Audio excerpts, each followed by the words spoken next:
Welcome to calculating probabilities with the normal curve.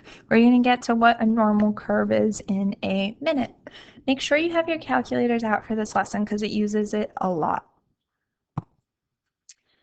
So in order to do the do now, we want to calculate the mean and sample standard deviation of each of these scores. We have Kyle's scores and Jacqueline's scores.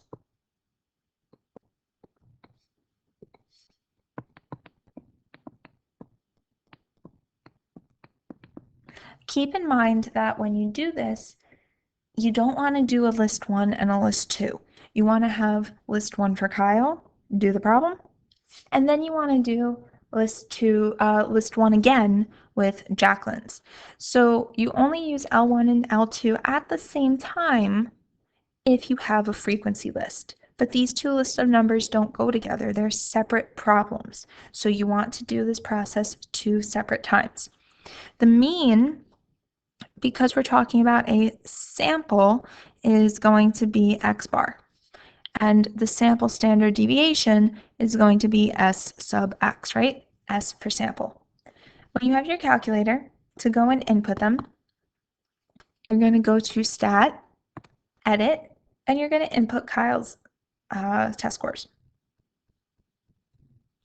Once you do that, you're going to hit Stat, and you're going to go calculate one var statistics.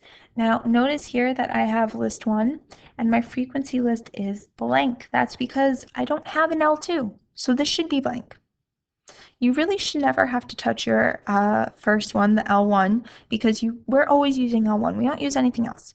However, if you were to accidentally clear it, the way that you're going to get it back is by hitting second number 1. When you hit enter, you end up getting all of the results. So x bar is your average, the 87.4. S sub x is your sample standard deviation, and sigma x is going to be your population standard deviation. But this problem said we're using these samples, so we're going to go with 1.8. Pause the video, take a minute, and repeat the same process for Jacqueline's scores.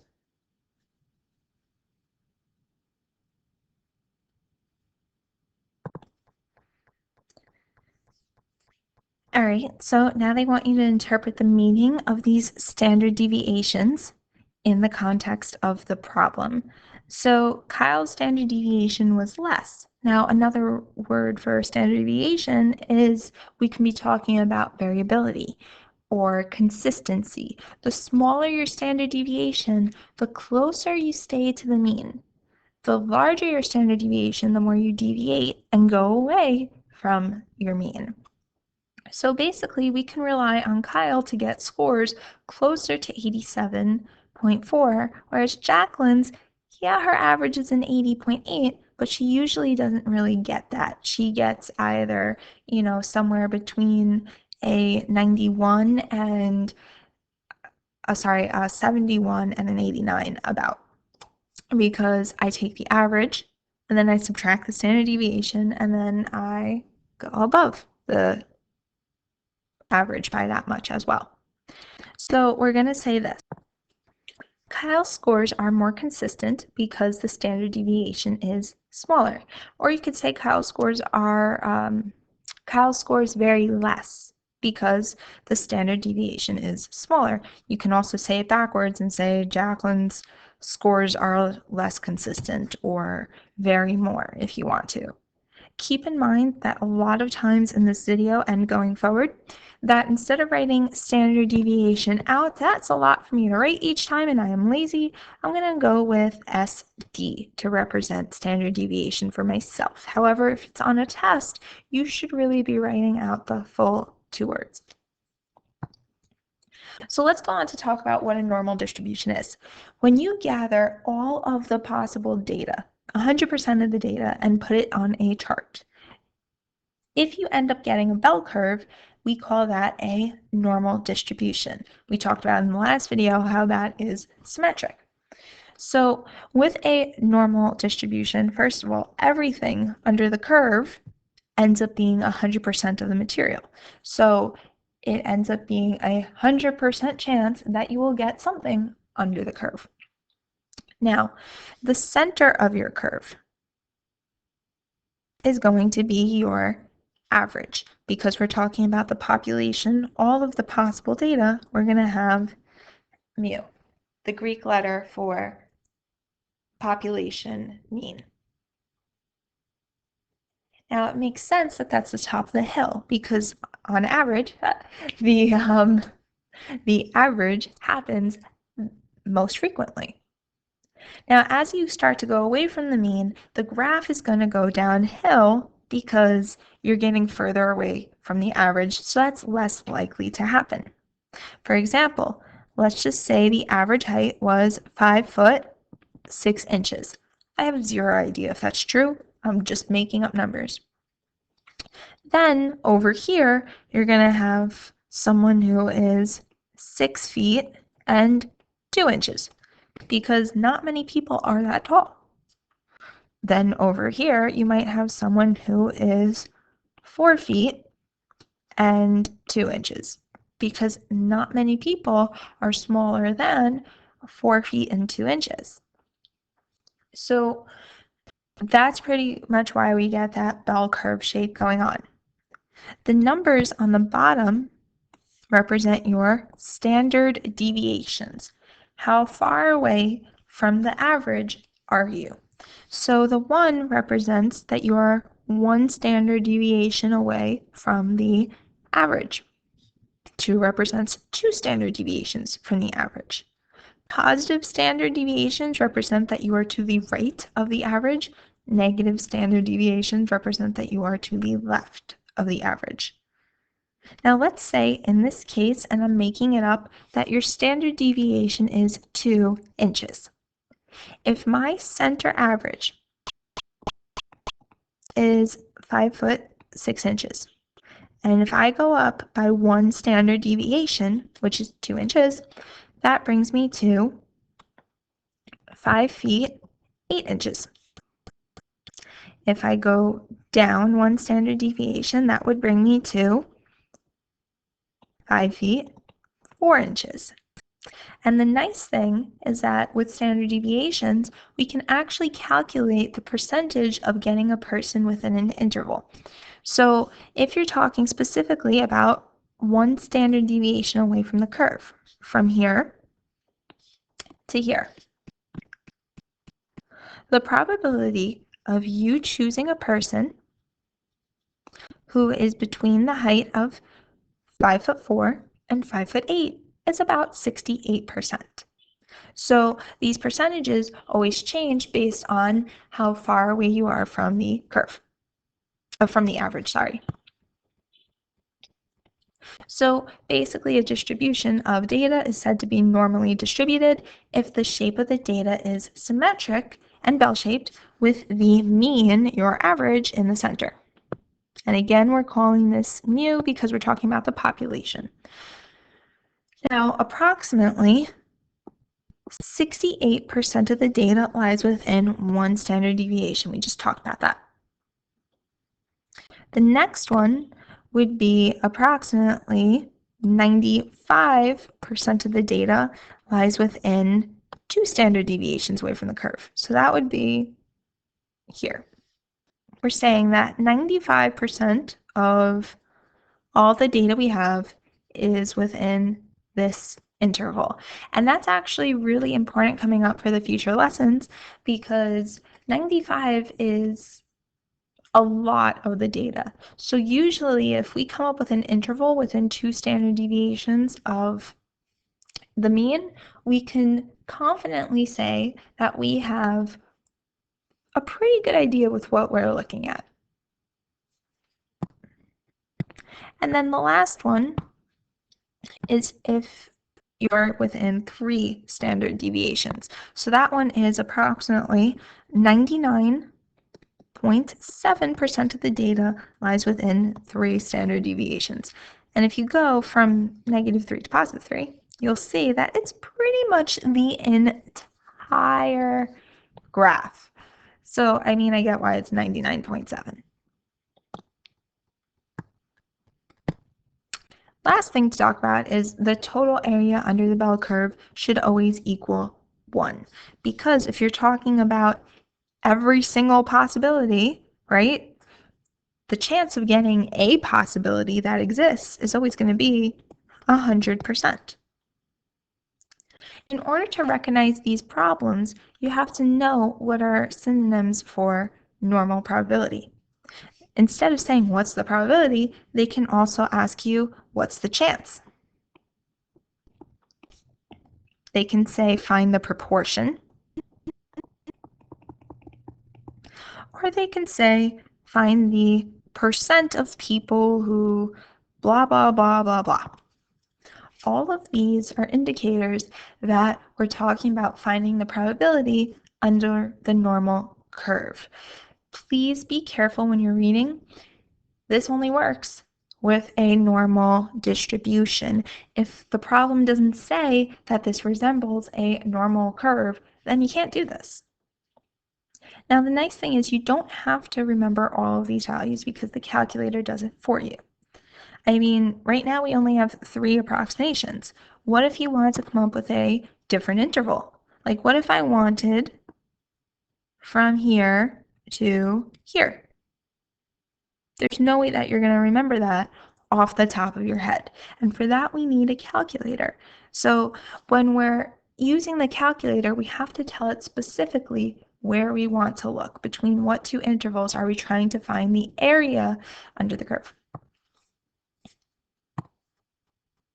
So finding normal probabilities on the calculator, you're going to use second vars. If you notice on top of vars, it should be saying distribution, right? DISTR, because we're talking about normal distributions.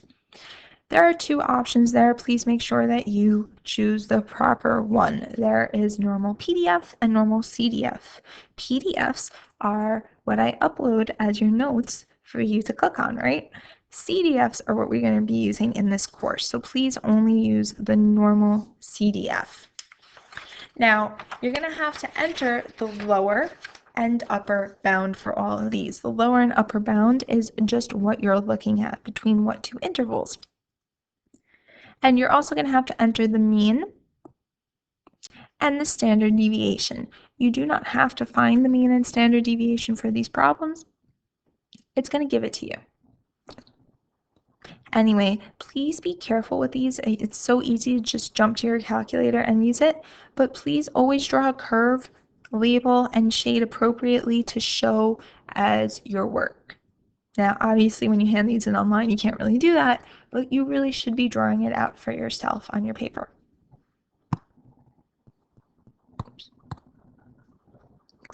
So let's talk about the 3 different cases you could get on your calculator.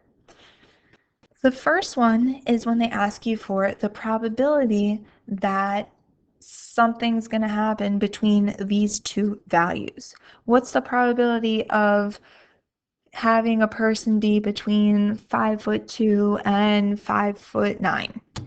So when they're giving you these 2 values, you have your lower, which is clearly the smaller number, and the upper, the larger number. So when you draw these, you have your lower bound that you're looking at, and you have your upper bound that you're looking at. You're going to shade in between these 2 values because you're looking in between them, right? Keep in mind that it doesn't always have to be perfectly in the center. Depending on where it is, you can be looking at this value and this value. But my point is, you're always shading in between your lower and your upper. Your second case, and kind of your third case as well, is when they don't give you 2 values to look between. Instead, they say, what's the chance of getting someone larger than 5'6"? What's the chance of getting someone who is smaller than 5'8"? So when they don't give you an additional value, we're going to pick a very, very large number on our own. So here you have your lower is 1. And it doesn't matter where you put the 1, you can put it anywhere. If they're asking you for finding something greater than 1, It could also be asking you for something more than 1. Greater numbers go to the right. So you're shading everywhere on the curve to the right. Now, you need to pick an upper value that is on the right. But you don't, if this is 1, you don't want to pick 2 because 2 leaves out all of this, right? You want to pick a number that's large enough where you include everything. So instead, we're just going to choose a million. You don't even have to choose a million, you could choose a billion. Just put a 1 with a lot of zeros on it. The goal is to pick a number so obscenely large that there's not going to be data on the other side of it. If we're talking about people who are 5 feet tall, if you want to be greater than 5 feet tall, a good upper bound to choose would be a million, because no one's a million feet tall. Do you get what I mean? You have to pick a number so large that all of your data is going to be smaller than it. Your other case is when you're looking for something less than a particular value. Or they might say, what's the probability of getting at most someone who is 5'6"? So at most is where you have an upper bound. You're looking for numbers really less than that. So let's say you have in this case, our upper is a -1. Let's say that you have less than. So less than values are to the left. Now, you want to pick a number that is so far to the left that all of your data is going to be included in it. So in this case, we're going to choose -1 million, or just choose a lot of negatives, right? So I think this makes more sense as you start to try an example. So in the first example, we have a swimmer named Amy, specializes in the 50-meter backstroke. In competition, her mean time for the event, which is important, we have the average is 39.7 seconds. The standard deviation of her times is 2.3 seconds. Assume that Amy's times are approximately normally distributed. Round all answers to the nearest hundredth. So they want you to estimate the probability that Amy's time is between 37 and 44 seconds. This is your first case. When you draw this, because it's a normal curve, your average is always going to be in the center, 39.7. You don't need the standard deviation to sketch. Now we're talking about 37 and 44. It doesn't have to be perfect where you put it, but 44 is above the average, so put it to the right. So we're looking between these two values. And remember, this is your work making the sketch. Now, when we go to the calculator, we're going to hit second vars. We're going to choose normal CDF, and it's going to ask you for these 4 things. Now, we know that the lower bound that they asked us for is 37. The upper bound of where we're looking is 44. The average is 39.7. And the standard deviation is 2.3. So you're going to take this, and I suggest you actually write it out. Oops.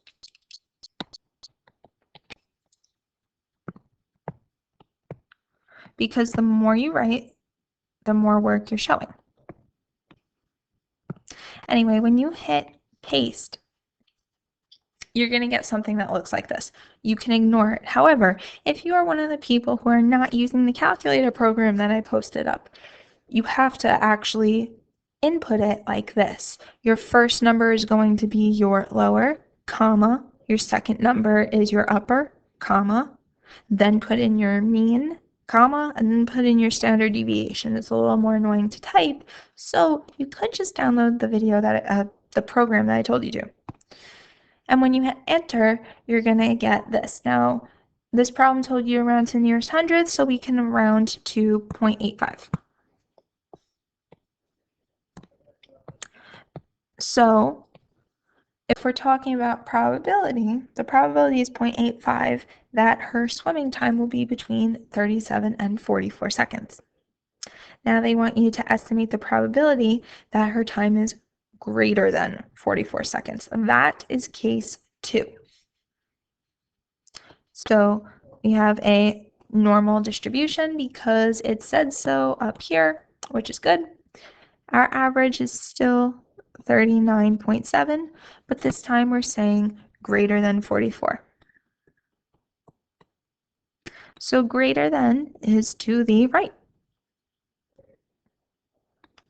Now automatically notice how this section right here is not a large portion of the graph. In that case, we shouldn't expect our probability to be too large. It's not going to be 0.85 again because it's not the majority of the graph. And if you are getting a number that large, you need to check your work. Anyway, when you go and do this, your lower should be 44 because it's the smallest number of the shaded area. Your upper, well, we don't have an upper. So you're going to choose a very, very, very, very, very large number. For example, 1,000,000 or more. Your mean is 39.7. Your standard deviation is 2.3. Again, in the calculator, you're going to go to second, vars, normal CDF, type this all in, 44, 1,000,000. If you want, look, you could put as many zeros. It's not going to change your answer. And the rest is already there for us. So you're going to hit paste. And you should be getting 0.03, about 3%. But I'm not going to write 3% because they didn't ask for a percentage.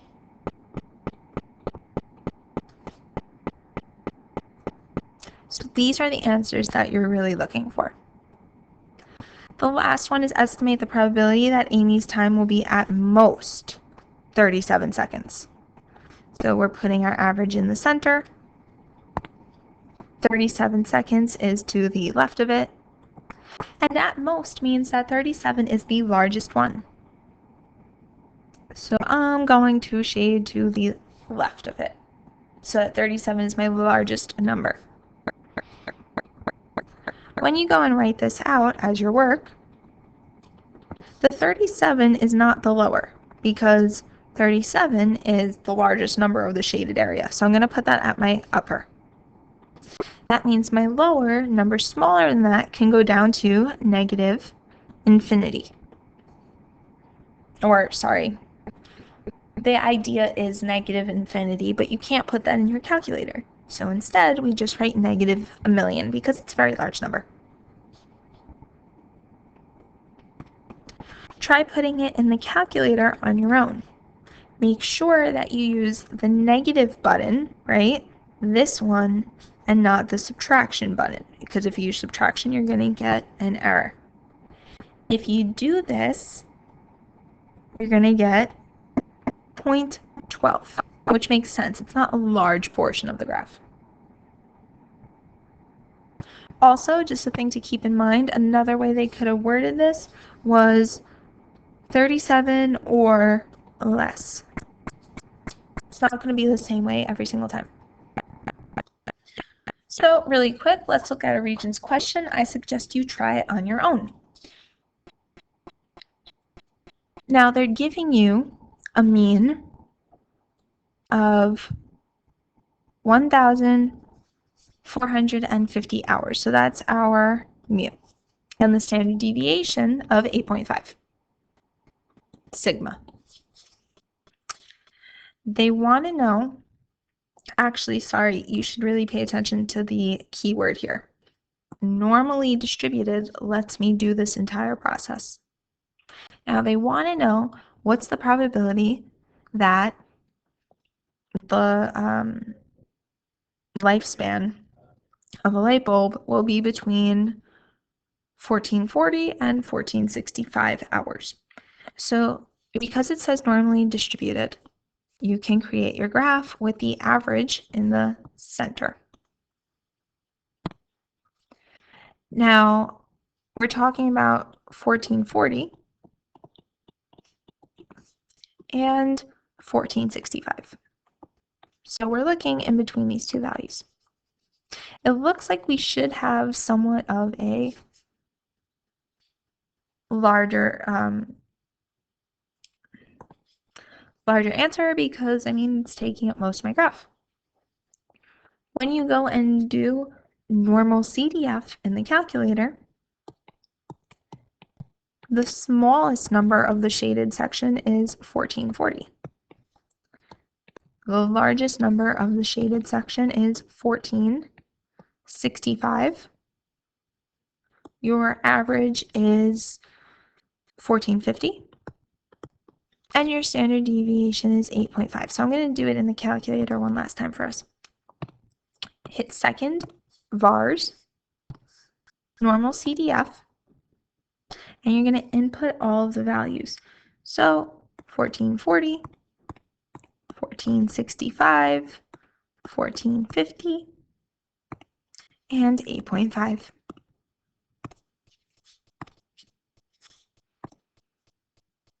And you're getting 0.84. So that's pretty close to choice 3. Notice again how they said probability. So your answer is not a percentage, it's a decimal. I'm not going to fully do this problem. However, this one says percent. So if you were to do it, you should be getting 0.4772499375. Now that's the probability. You have to create it into the percentage. So you're going to get 47.72499375. I know it's a lot. Once you're done converting it to a percentage, then after you convert it to a percentage, you can round it to be 48. So when they're talking about percentages and rounding, please convert first and then make it a percent. Now there is one other case that you have, and that is a separate add-on to this question. How can we find the number of data points or individuals who fall in a certain interval on the normal curve? Right now we have been finding the probability or what proportion of people. We want to now find out how many people, and that creates an extra step. So take a minute to read this example and then we'll go over it.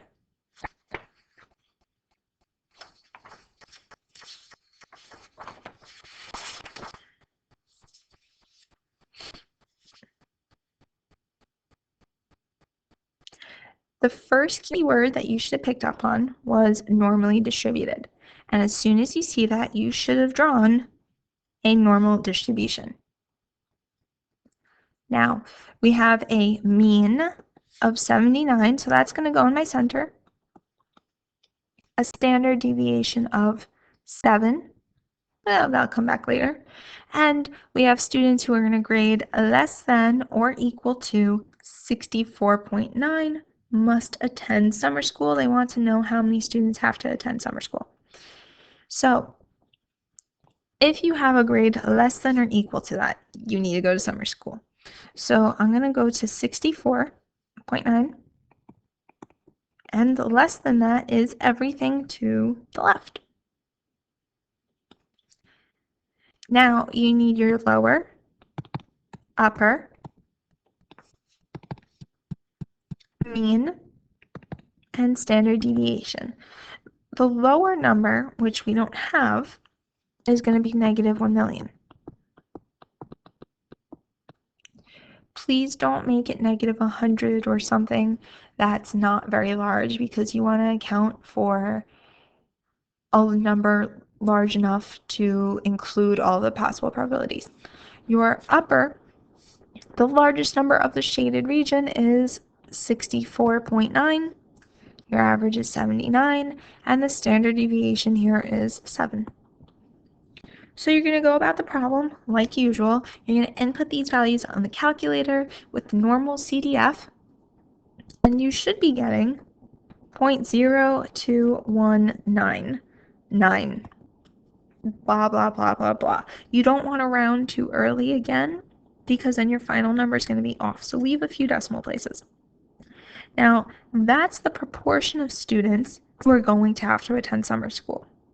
But we want to know specifically how many students are actually going to be doing it. So if you know that approximately 2%, right, 0.02 is 2%, of the students are going to school, summer school, you can figure that out because you know how many students there are in total.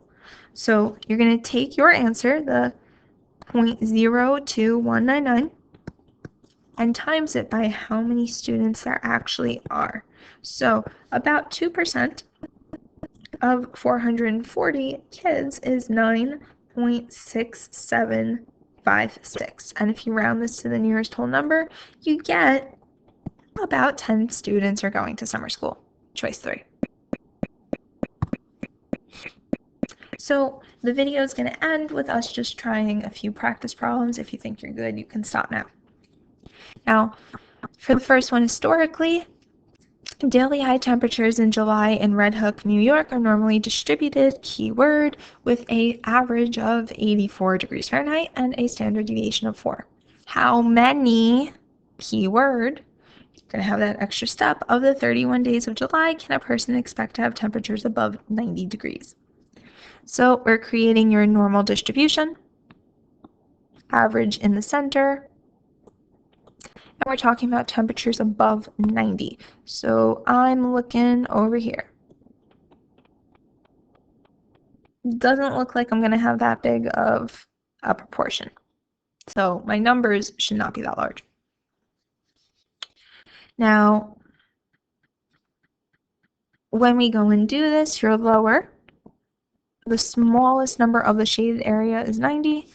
The upper, which we don't have, so I'm going to make that 1,000,000. Your mean in the problem is 84. Standard deviation is 90. You're going to throw that in the calculator.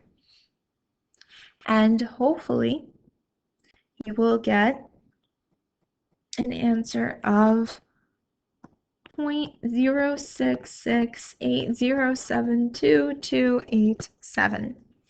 That's the percentage. Not, well, actually it's not a percentage yet. It would be about 6.6%. It's the proportion. And you need to use the proportion to figure out how many of the 31 days. So you can take your answer. You don't need to use every single decimal there, but the more places you include, the more accurate your final answer will be. If you put this in the calculator, you should be getting close to 2.0708. If you're not getting the same exact answer as me, maybe it's because you used more or less decimal places than me. Anyway, you get about 2 days.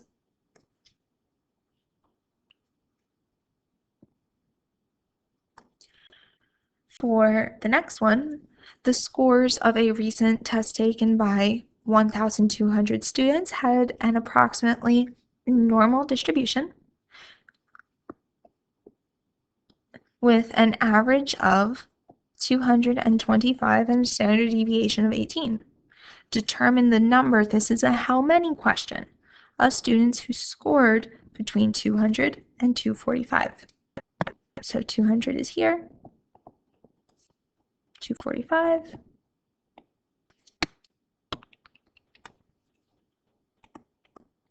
And between these two values. So your lower, smallest number of the shaded region is 200. The largest number of the shaded region is 245. Your average is 225, and your standard deviation is 18. When you put that in the calculator, you should be getting 0.7843063697. That's a lot. Now, you want to figure out how many of the students scored between there. So you need to use how many students there are. You had an answer of about 0.7843. You can use more decimal places if you want. And 1,200 kids. So you should be getting an answer of 941.16, which is approximately 941. Now, please be careful. Sometimes if you only use, let's say, 0.7, your answer won't be 941. And even though your answer is, I guess, kind of correct based on your rounding, you will be marked wrong because you rounded too early. So again, the more decimals you use, the more accurate your answer. So keep in mind that you can only do these problems if you see normally distributed, normal distribution, and normal curve, something like that listed in the problem. And if you're talking about probability, proportion, percentage, whatnot, that's when you do it. You need several things for these problems. You need to sketch what is happening, right? And for these sketch, your average or your mean always goes in the center. On your calculator, you're going to hit second, vars.